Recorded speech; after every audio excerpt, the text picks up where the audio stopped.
ஆட்டுக்காலை வச்சு ஒரு சூப்பரான கிரேவி எப்படி ரெடி பண்றதுங்கிறத பார்த்துடலாமா?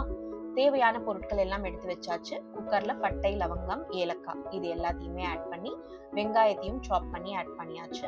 நல்ல பிங்க் கலர் வர வரையிலும் இதை நம்ம சாட்டே பண்ணிக்கலாம். இதுல 1 கப் ஜிஞ்சர் கார்லிக் பேஸ்ட்டை ஆட் பண்ணி இந்த வெங்காயத்தோட சேர்த்து நல்ல பச்சை வாசனை போற வரையிலும் வதக்கிக்கலாம். இந்த ஸ்டேஜ்ல நம்ம கிளீன் பண்ணி வச்சிருக்கிற ஆட்டுக்கால் பாயாவை இதுல ஆட் பண்ணிடலாம். இதை நல்லா கிளீன் பண்ணி வச்சிருக்கோம். ஸோ இது வந்து 5 செட் ஆஃப் ஆட்டுக்கால் பாயா. இதை வந்து கறிக்கடையிலேயே பீசஸ் போட்டு கொடுத்துருவாங்க. நம்ம ஜஸ்ட் கிளீன் பண்ணி இதை நம்ம குக் பண்ணிக்கலாம்.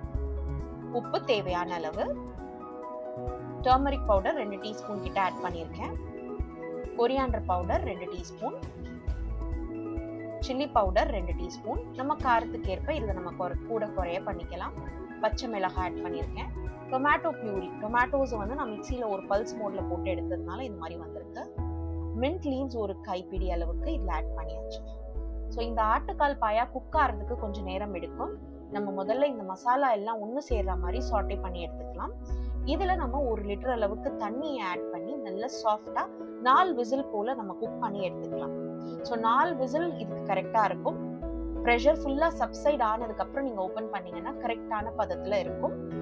இந்த ஸ்டேஜ்ல நம்ம ஓபன் பண்ணிட்டு கொரியாண்டர் தூவி ஒரு ஸ்பெஷலான மசாலா பேஸ்ட், அதாவது கோகோனட் அண்ட் கேஷ்யூ நட்ஸ் சரி பங்குல நம்ம ஆட் பண்ணி பேஸ்டா ஆட் பண்ணி இதுல போட்டுடலாம். இதை ஒன்று சேர நம்ம கொதிக்க வச்சு இறக்கணும்னா ஆட்டுக்கால் பாயா ரெடி.